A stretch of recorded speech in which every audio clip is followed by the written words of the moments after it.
Hello दोस्तों, नमस्कार। कह से कहानी चैनल में आप सभी का स्वागत है।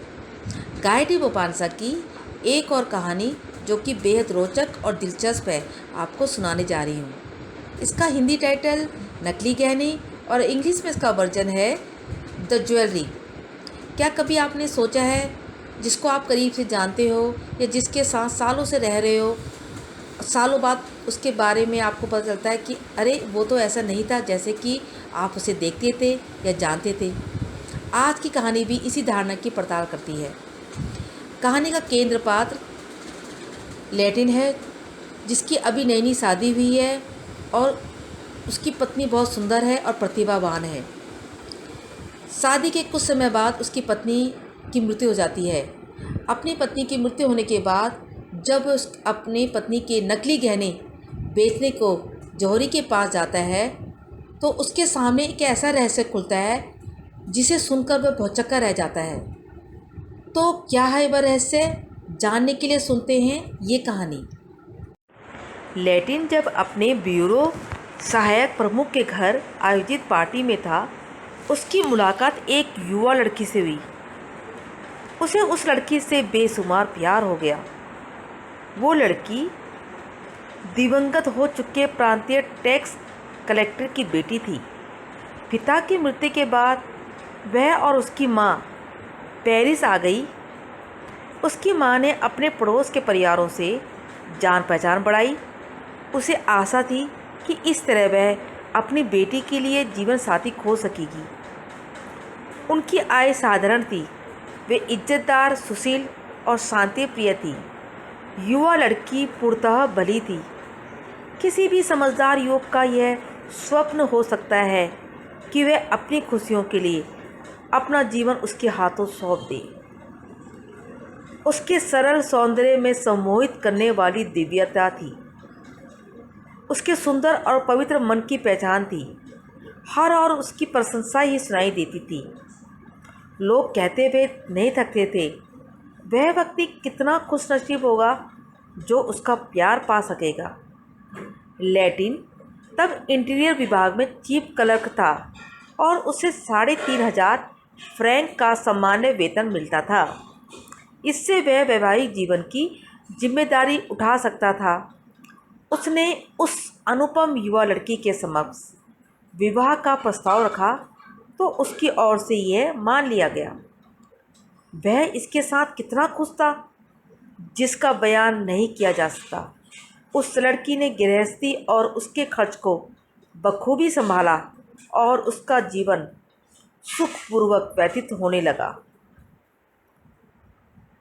उसने अपने पति की छोटी से छोटी ज़रूरत का अच्छे से ध्यान रखा, उसे खुश रखा। वह इतनी मोहक थी कि विवाह के 6 वर्ष बाद लैटिन को लगा कि वह अपनी पत्नी को अपने हनीमून से के दिनों से भी अधिक प्यार करने लगा है। लैटिन को केवल उसकी 2 बातें ठीक नहीं लगती थी। एक तो उसका थिएटर प्रेम और दूसरा नकली गहनों के प्रति उसका आकर्षण। उसकी सहेलियाँ, कुछ छोटे अधिकारियों की जो पत्नियाँ थीं, बहुधा नए नाटकों की प्रथम प्रस्तुतियों के समय थिएटर में उसके लिए बॉक्स आरक्षित करा देती और उसके पति को भी उसके साथ जाने के लिए बाध्य होना पड़ता। वो लैटिन को ये प्रोग्राम बहुत ही उबाऊ लगते। कुछ समय बाद लैटिन ने अपनी पत्नी से अनुरोध किया कि वह थिएटर जाने के लिए अपने पहचान की किसी महिला से विनती करे और वह उसके साथ जाए, वापस आने तक उसका साथ दे।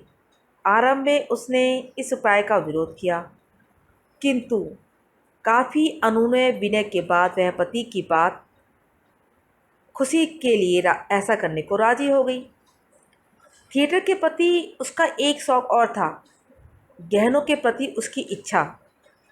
उसकी वेशभूषा तो पहले की तरह ही अच्छी, सादगीपूर्ण और शालीन थी, किंतु अब उसने अपने कानों में नकली बड़ी बड़ी बालियां पहनना शुरू कर दिया, जिनकी चमक ऐसी थी कि मानो वे असली हीरे की हों। अपने गले में उसने नकली मोतियों का हार, हाथों में नकली सोने के कंगन, उसकी कंघी में कांच के रत्न जड़े हुए थे। उसका पति उसे प्राय उल्हाना देता, प्रिय, यदि तुम असली गहने नहीं खरीद सकती हो तो तुम्हें केवल अपने सौंदर्य और शालीनता के गहनों से सजा होना चाहिए। ये एक स्त्री के नायाब गहने हैं। किंतु मधुर मुस्कान लिए वह कहती, मैं क्या करूं? मुझे गहनों का बड़ा शौक है। केवल यही मेरी कमजोरी है। हम अपना स्वभाव तो नहीं बदल सकते।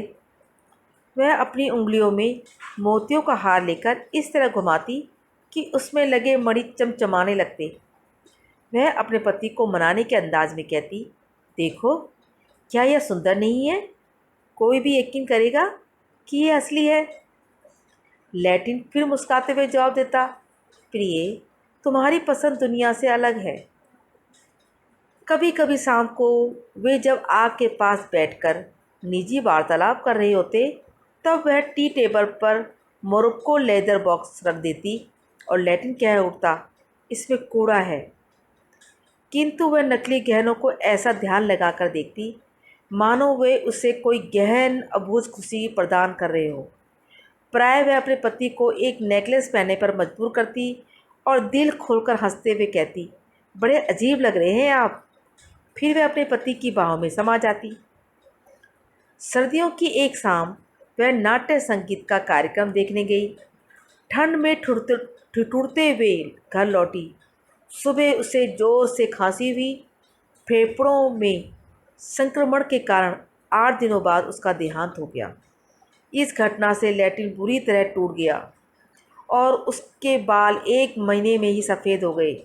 उसका दिल टूट चुका था।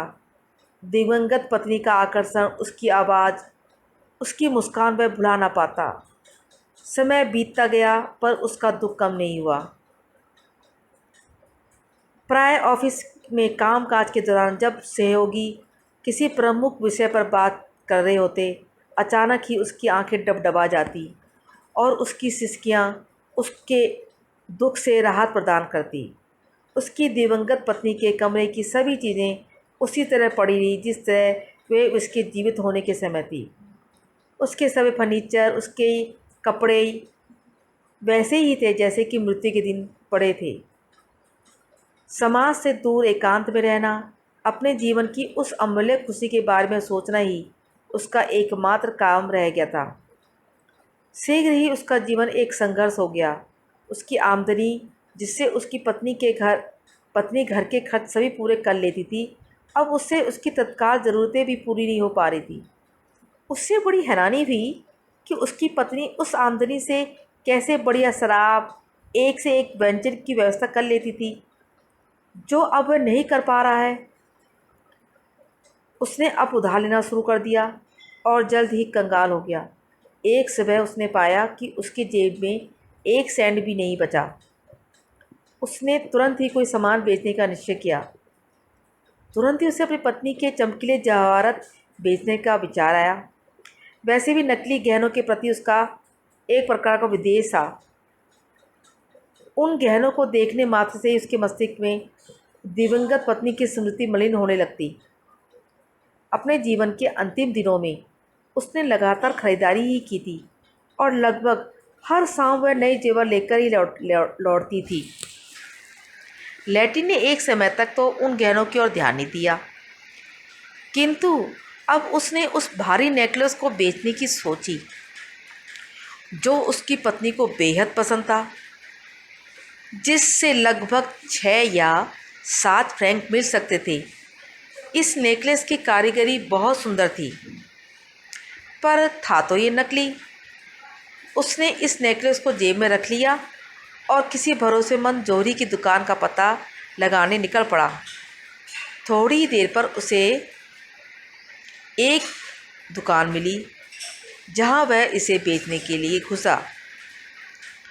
उसने दुकानदार से कहा, सर, मैं ये जानना चाहता हूँ कि ये नेकलेस कितने मूल्य का है। दुकानदार ने नेकलेस की जांच की, अपने क्लर्क को बुलाया और दबे स्वर में उससे कुछ बात की। उसके बाद उसने गहने को काउंटर पर रखकर उसका प्रभाव जानने के लिए उसे ज़रा दूर से देखा। लैटिन को यह हरकतें पसंद नहीं आई और वह बस यह कहने ही वाला था कि ठीक है, मुझे ये पता है ये बेकार है। उतने में ही जौहरी ने कहा, सर, इस नेकलेस की कीमत तो 12 से 15,000 फ्रैंक होगी, पर इसे मैं तब तक नहीं खरीद सकता जब तक आप यह मुझे ना बता दें कि यह आया कहाँ से। लैटिन की आंखें फटी की फटी रह गई। वह इधर उधर देखने लगा। उसे कुछ समझ नहीं आया। उसने लड़खड़ाती जुबान में उसने कहा, तुम्हें यकीन है? तुम क्या कह रहे हो? जौहरी ने रुके स्वर में कहा, आप इसकी कीमत का कहीं और पता लगा सकते हैं। मुझे नहीं लगता इससे ज़्यादा कीमत कोई दे पाएगा। अधिक से अधिक मैं 15,000 फ्रैंक के लिए इस पर विचार कर सकता हूँ। यदि कोई दूसरा इससे अधिक न दे पाए तो आप दोबारा मेरे पास आ सकते हैं। आश्चर्यचकित लैटिन ने नेकलेस उठाया और स्टोर के बाहर निकल गया। बाहर निकलने के बाद उसे हंसी आ रही थी। उसने मन ही मन कहा, मूर्ख है ये वह। क्या उसे उसकी बात विश्वास करने लायक थी? उस जौहरी को तो असली और नकली हीरे का भेद ही नहीं पता। कुछ मिनटों के बाद वह रुद लापे एक शॉपिंग स्ट्रीट में एक दूसरी सुनार की दुकान में गया। दुकान का मालिक उस नेकलेस को देखते ही जोर से बोल उठा, ओह, इसे तो मैं अच्छी तरह से जानता हूँ। ये यहीं से खरीदा गया था। परेशान लैटिन ने प्रश्न किया, क्या कीमत होगी इसकी? जी, मैंने इसे 20,000 फ्रैंक में बेचा था। मैं इसे 18,000 फ्रैंक में वापस ले सकता हूँ, किंतु इसके लिए कानून आपको मुझे ये बताना होगा कि यह आपके पास कहाँ से आया। लैटिन हक्का बक्का रह गया।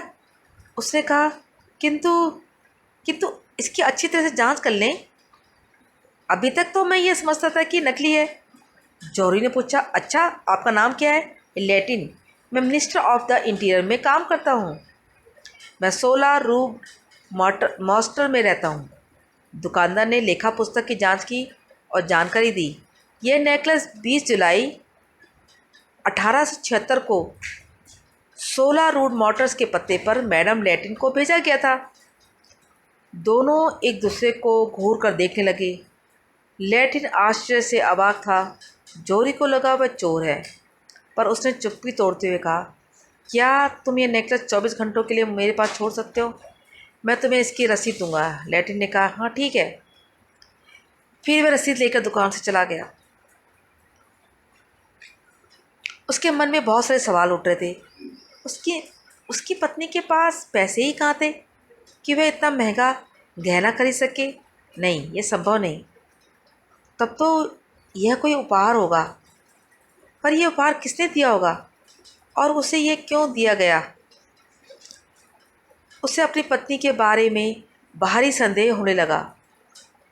तब तो अन्य सभी गहने भी उपहार ही होंगे। उसके नीचे की धरती हिलने लगी।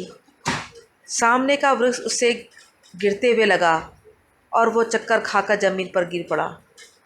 उसे दवाखाने में होश आया, जहाँ राहगीर उसे उठाकर ले गए। उसने कहा कि उसे घर पहुंचा दिया जाए। घर पहुंचते ही उसने अपने आप को एक कमरे में बंद कर लिया। वह बहुत थका हुआ था और बिस्तर पर लेट गया। वह पूरी रात बेचैन रहा। अगली सुबह उठकर वह धीरे धीरे ऑफिस जाने की तैयारी करने लगा। उसका काम करने को मन ही नहीं लग रहा था। अतः उसने नियोक्ता को पत्र भेजकर ऑफिस न आने के लिए माफ़ी मांगी। उसे याद आया कि उसे जौहरी के पास जाना है। उसकी इच्छा तो नहीं थी, किंतु वो नेकलेस को छोड़ नहीं सकता था। दिन सुहाना था। कुछ लोग इधर उधर टहल रहे थे। उन्हें देखते हुए लैटिन ने मन ही मन कहा, अमीर लोग वास्तव में बड़े खुश होते हैं। पैसा होने पर भारी से भारी दुख को भुलाया जाना संभव है। जिसे जहाँ घूमना जाना हो जा सकता है। काश मैं धनवान होता। अब उसे भूख लग रही थी। उसकी जेब खाली थी। फिर उसे नेकलेस का ध्यान आया। 18,000 फ्रैंक, बड़ी धनराशि। वह शीघ्र ही दुकान पहुंचा और उसने दुकान जाने के लिए 20 बार सोचा, पर वह झिझक रहा था। पर वह भूखा भी था और बहुत भूखा था और उसके पास पैसा नहीं था। विचार करने के लिए भी इसके पास समय नहीं था। वह दौड़कर सीधा दुकान में गया। मालिक तुरंत आगे आया और विनम्रतापूर्वक उसे बैठने को कहा। दुकान के क्लर्कों ने उसे बड़ी गौर से देखा। जौहरी ने कहा, मैंने पूछताछ कर ली है। यदि आप गहने को बेचना चाहते हैं तो मैं इसकी कीमत देने को तैयार हूँ। जी हाँ, बिल्कुल ठीक। उसकी ज़बान लड़खड़ाई। लैटिन ने कहा, जी मैं बिल्कुल तैयार हूँ। मालिक ने दराज से 18 बड़े नोट निकाले और लैटिन के सामने गिनकर उसे सौंप दिए और रसीद पर उसके हस्ताक्षर लिए। लैटिन ने कांपते हाथों से पैसे अपनी जेब में रख लिए। दुकान से निकलते समय वह दुकानदार की ओर मुड़ा। उसके होठों पर चिर परिचित मुस्कान थी। उसने नज़रें झुकाते हुए कहा, मेरे पास और भी गहने हैं जो उसी स्रोत से मेरे पास आए हैं। क्या आप उन्हें भी रख खरीद सकते हैं? दुकानदार ने सिर हिलाते हुए कहा, जी जी बिल्कुल सर, अवश्य। लैटिन ने गंभीर होते हुए कहा, मैं उन्हें आपके पास लेकर आता हूँ। घंटे भर बाद वह दुकान गहनों के साथ पहुंचा। बड़े हीरे की बालियों की कीमत 20,000 फ्रैंक थी, कंगन 35,000 फ्रैंक, अंगूठियाँ 16,000, पन्ने और नीलम का सेट 14,000, मणियुक्त लटकन सहित सोने की चैन 40,000, सब मिलाकर 143,000 फ्रैंक। जौहरी ने चुटकी लेते हुए कहा, एक महिला ने अपनी सारी बचत इन कीमती गहनों में लगा दी थी। लैटिन ने गंभीरतापूर्वक कहा, पैसे निवेश करने का एक यह भी तरीका है। उस दिन उसने वाइसिन में लंच किया और शराब पी। उसके बाद उसने बायन एक वाहन किराए पर लेकर दौरा बाहर घूमा। चारों ओर लोगों को देखा, जैसे वो चीख चीख कर लोगों को कहना चाहता हो, मैं भी अमीर हूँ, 200,000 फ्रैंक की पूंजी है मेरी। अचानक ही उसने अपने नियोक्ता की याद आई। वह वाहन से ऑफिस पहुंचा और बड़ी खुशमिजाजी के साथ प्रवेश करते हुए कहा, सर मैं अपने पद से इस्तीफ़ा देने आया हूँ। मुझे 300,000 फ्रैंक विरासत में मिले हैं। उसने अपने पूर्व सहयोगियों से हाथ मिलाया और विश्वसनीय ढंग से अपनी भावी योजना के बारे में बताया। उसके बाद वो भोजन करने कैफ़े एग्नी चला गया। वह अपनी ज़िंदगी में पहली बार थिएटर से नहीं उबा और शेष रात एक मस्ती भरे मनोरंजक कार्यक्रम में व्यतीत की। 6 महीने बाद उसने दोबारा शादी की। उसकी दूसरी पत्नी प्रतिभावान पर गर्म मिजाज की थी। उससे वह हमेशा दुखी रहा। तो दोस्तों, ये कहानी यहीं ख़त्म होती है। आपको ये कहानी कैसे लगी मुझे कमेंट्स करके ज़रूर बताना। तब तक मेरे इस चैनल में बने रहिए और इस चैनल को सब्सक्राइब कीजिए। धन्यवाद।